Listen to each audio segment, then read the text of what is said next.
I'm Danny from Rentabike Vietnam, and today we're going to be looking at different types of accommodation and where to stay on your motorcycle tour in northern Vietnam. Now, it can be quite confusing because there are lots of different names for all kinds of accommodation. We've got things like Nhà nghỉ, that's a motel, like a roadside motel.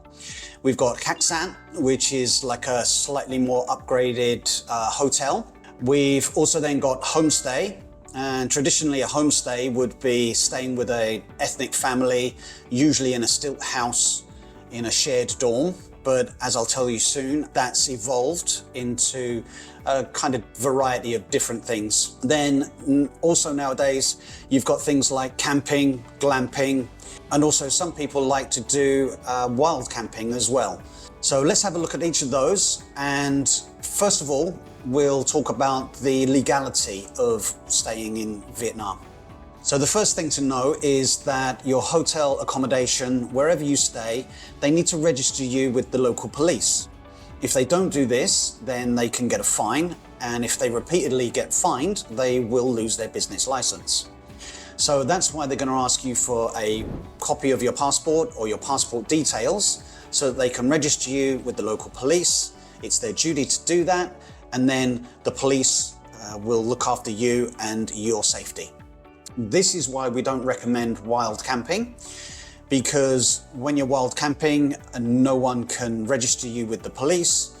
If people find that you are wild camping, they don't want to take responsibility for you, and they often will call the police, and then they will ask you to move along, go to a hotel, go to a homestay. So it can be a real big hassle.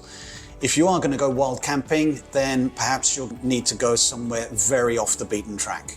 Now, a Nhà nghỉ, a small hotel, that's going to cost probably somewhere between 200 and 300,000 dong. For that, you're going to get a twin room, good for two people. Could be two single beds or a double, depending. It'll have ensuite bathroom. There'll be hot water and aircon, and it will be quite comfortable, clean, quite simple. You do have to be careful to make sure that there's no karaoke close by, because you might inadvertently walk into some kind of love hotel, and that could lead to a very different experience. Next up from this, you're going to have a khách sạn, which is a hotel as we in the West would know it. This is going to be slightly better quality. There'll be more facilities. You'll probably get breakfast thrown in for the price of your room. There could be anything from swimming pools, spas, karaoke rooms, and all kinds of, there could be gardens and more space and grounds. This could range really from say 400,000–500,000 dong per night, all the way up to whatever you want to spend. Possibly you might pay 1.5 million, 2 million for a really nice place. And then once you get above that, you're looking at quite luxury places. In some places, some provinces like Hà Giang and Cao Bang, you're going to find that there are camping sites that are set up specifically for camping. They're kind of like camping hotels, and you will get registered with the police. It will be an official site. There'll probably be semi-permanent tents there, and you can get that camping experience. That's something new that's spreading across the country, and it's really worth trying that out. Now, just a quick word on naming conventions. You're going to see lots of things like eco-stay, eco-farm, farm stay, resorts, luxury resort. Here in Vietnam, the naming conventions are kind of a little higgledy-piggledy, and you're going to need to check quite carefully. And they'll have usually a stilt house, and traditionally it would be like a large dorm, and you'd have mattresses on the floor, separated maybe by some curtains, mosquito nets and fans. There wouldn't be much in the way of aircon, but nowadays these are getting upgraded. You might find homestays that have got windows that close. They might have partitions in them, wooden partitions, and they might be a little more private. A lot of these places now are building individual bungalows or single private rooms. They tend to be quite pricey. Just a bed in the large dorm room could be anything from 100 to 200,000. And then a private room in some of these places could be 500, 600, even 1 million dong. And those private rooms generally would be very comfortable, en suites, and would have aircon as well. So they'd be very much like a hotel. But then you'd be staying with the family, you'd eat your evening meal with the family, and you'd get that more sort of authentic Vietnam family homestay feel. In terms of some practical tips for booking, I would say that if you're a small group, then just try to book on the day or for the next day. You can use Booking, you can use Agoda, you can use Google Maps and get their phone number, give them a call. You can use Google Translate if you find that it's difficult to communicate. And you can do that by text message, do it through WhatsApp, is quite good. If you have a local phone, I would recommend using Zalo. That's a really good local app that almost everybody in Vietnam has. And I would say book ahead. Let's say in the morning, you would call ahead, book that evening. If you're staying in a homestay, it's really quite essential because then they've got time to go to the market, get food, prepare dinner for you.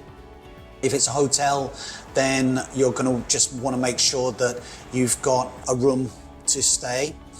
And if you're a larger group, then I would consider actually booking several days in advance just to make sure, particularly if it's in high season between October and February. With a larger group, say 6, 8 people, you might find that a lot of places are sold out. Areas such as Dong Van and Meo Vac, they have limited amounts of accommodation and they can easily get fully booked in the high season. In terms of security and parking, you just ask the reception, the owners of the homestay, where to park, is it safe? They'll tell you where to park. I wouldn't leave things on your motorbike, that's just asking for trouble. Here, Vietnam is pretty safe and secure and there's not usually a problem, but there's no need to tempt fate in that sense. So helmets, GoPros, all kinds of things that you'd put on the bike, just take those off. And if you've got a room with aircon, it's really great to get those in the aircon, turn the aircon on, dry them out. In terms of variety of accommodation, let's say you're traveling for anywhere from 5 to 10 days. Personally, what I would do is I would perhaps homestay, hotel, and then homestay, hotel, and mix it up so that you've got a little bit of comfort in a hotel and then a little bit of authentic Vietnam in a homestay. If it's raining, cold and miserable, then I'm gonna lean more towards the Nhà Nghỉ, cheap hotel, or perhaps splash out and have a nice hotel. You can see a lot of places on Booking, Agoda and on Google. You can get pictures from customers, not just the management pictures. So that'll give you an idea of what you're letting yourself in for. Be careful with the naming conventions and the star ratings. You'll find that a lot of places tend to self-rate themselves 3-star, 4-star, and there can be a huge difference in price and what's available. That's why I say look at the photos, make sure that you know what it is that you're actually booking. Our main tip really is to roll with the punches and be flexible. Obviously, you want to avoid being scammed and not getting what you've booked or paid for. But at the same time, you need to realize that the further off the beaten track you go, the more likely it is that things might not be possible. And it might be that people are really trying to get the best for you, but they're doing the best that they can. So I think, just a friendly, positive attitude and do the best. I think that way you're going to get the best out of the country and out of the people. Really enjoy your trip.